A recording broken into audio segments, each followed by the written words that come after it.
സംസ്ഥാനത്ത് കോടികൾ മുടക്കി സ്ഥാപിച്ച കെഎസ്ഇബിയുടെ വൈദ്യുത ചാർജിംഗ് സ്റ്റേഷനുകൾ നോക്കുകുത്തിയാകുന്നു. ഇലക്ട്രിക് വാഹനങ്ങളെ പ്രോത്സാഹിപ്പിക്കാൻ സർക്കാർ വലിയ പ്രചരണത്തോടെ തുടങ്ങിയ പദ്ധതിയാണ് അധികൃതരുടെ അവഗണന മൂലം വഴിമുട്ടുന്നത്. പത്തനംതിട്ട ജില്ലയിൽ മാത്രം പത്തനംതിട്ട, തിരുവല്ല, പമ്പ എന്നിവിടങ്ങളിലായി സ്ഥാപിച്ച പ്രധാന ചാർജിംഗ് സ്റ്റേഷനുകളിൽ ഭൂരിഭാഗവും ഇപ്പോൾ പ്രവർത്തനരഹിതവുമാണ്. കേരളത്തിലെ ഇലക്ട്രിക് വാഹന ഉപഭോക്താക്കൾക്ക് വലിയ ആശ്വാസമാകുമെന്ന് പ്രഖ്യാപിച്ചാണ് കെഎസ്ഇബി വിവിധ സ്ഥലങ്ങളിൽ ചാർജിംഗ് സ്റ്റേഷനുകൾ സ്ഥാപിച്ചത്. എന്നാൽ കോടികളുടെ പൊതുപണം മുടക്കിയ ഈ പദ്ധതി ഇന്ന് അവഗണനയിലാണ്. ഞാനിപ്പോൾ നിൽക്കുന്നത് പത്തനംതിട്ടയിലെ ഒരു ചാർജിംഗ് സ്റ്റേഷന് മുന്നിലാണ്. ഇവിടെ പക്ഷേ ഇലക്ട്രിക് വാഹനങ്ങൾ കാണാൻ കഴിയില്ല. പകരം മറ്റു വാഹനങ്ങളുടെ പാർക്കിംഗ് കേന്ദ്രമായിട്ടാണ് ഇത് ഉപയോഗിക്കുന്നത്. സംസ്ഥാനത്തുടനീളം 1000-ൽ പരം പോൾ മൗണ്ട് ചാർജിംഗ് സ്റ്റേഷനുകളും 100-ൽ പരം പബ്ലിക് ചാർജിംഗ് സ്റ്റേഷനുകളുമാണ് കെഎസ്ഇബി സജ്ജമാക്കിയത്. എന്നാൽ നിലവിൽ ഇതിൽ ഭൂരിഭാഗവും പൂർണ്ണമായും ഉപയോഗശൂന്യമാണ്.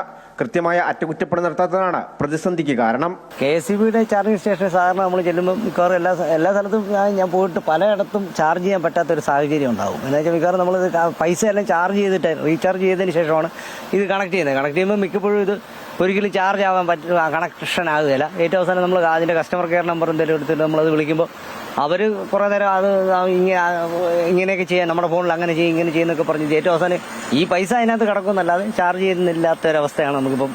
അത് ശരിയാക്കേണ്ടതാണ്. എല്ലാ സ്ഥലങ്ങളിലും ഉണ്ട് താനും. എന്നാൽ അത് ശരിക്കും പ്രോപ്പറായിട്ട് നമുക്ക് യൂസബിൾ ആയിട്ടുള്ളൊരു സാഹചര്യം അല്ല ഇപ്പോൾ ഉള്ളത്. കെഎസ്ഇബിയുടെ സ്വന്തം സ്ഥലത്താണ് സ്റ്റേഷനുകളെല്ലാം നിർമ്മിച്ചിരിക്കുന്നത്.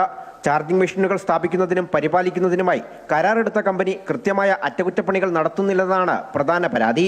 പലയിടത്തും സോഫ്റ്റ്വെയർ തകരാറുകളോ കേബിൾ കേടുപാടുകളോ ഉണ്ടായാൽ മാസങ്ങളോളം അത് പരിഹരിക്കപ്പെടാതെ കിടക്കും.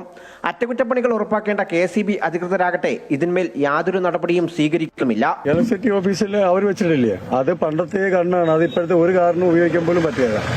പിന്നെ ഓട്ടോറിക്ഷയ്ക്കാണെങ്കിൽ ഇപ്പോൾ ഇവിടെ പോസ്റ്റുകളൊക്കെ വെച്ചിട്ടുണ്ട്. അതിൽ എവിടെ ചെന്നാലും നമ്മൾ ഓടി അവിടെ എത്തുമ്പോഴായിരിക്കും നോക്കുമ്പോൾ അത് വർക്ക് ചെയ്യത്തില്ല. അങ്ങനെ ഒരുപാട് എനിക്കും പറ്റിയിട്ടുണ്ട്.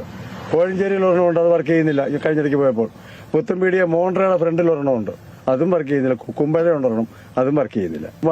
അതിപ്പോൾ പാർക്കിംഗ് ആണ്, പ്രൈവറ്റ് വണ്ടികളുടെ പാർക്കിംഗ് ആയിട്ട് കിടക്കുവാണ് കെഎസ്ഇബിയുടെ അത്രയും. സർക്കാർ സംവിധാനങ്ങൾ തകരാറിലാകുന്നതോടെ ഇവി ഉടമകൾ ആശ്രയിക്കുന്നത് സ്വകാര്യ ചാർജിംഗ് സ്റ്റേഷനുകളെയാണ്. ഉയർന്ന നിരക്ക് ഈടാക്കുന്ന സ്വകാര്യ ലോബിയെ സഹായിക്കാൻ വേണ്ടിയാണ് കെഎസ്ഇബി സ്വന്തം സ്റ്റേഷനുകളിലെ തകരാറുകൾ പരിഹരിക്കാൻ മടിക്കുന്നത് എന്ന ആക്ഷേപം ഇലക്ട്രിക് വാഹന ഉപഭോക്താക്കൾക്കിടയിൽ ശക്തമാണ്. പരിസ്ഥിതി സൗഹൃദ ഗതാഗതത്തെക്കുറിച്ച് സർക്കാർ വലിയ വാഗ്ദാനങ്ങൾ നൽകുമ്പോഴും നിലവിലുള്ള സൗകര്യങ്ങൾ പോലും സംരക്ഷിക്കാൻ കഴിയുന്നില്ല എന്നതാണ് യാഥാർത്ഥ്യം. കോടികളുടെ പൊതുമുതൽ ഇനി എന്നാണ് വീണ്ടും ഒരു ചാർജ് വീണ്ടെടുക്കുക എന്ന് കാത്തിരുന്ന് കാണാം.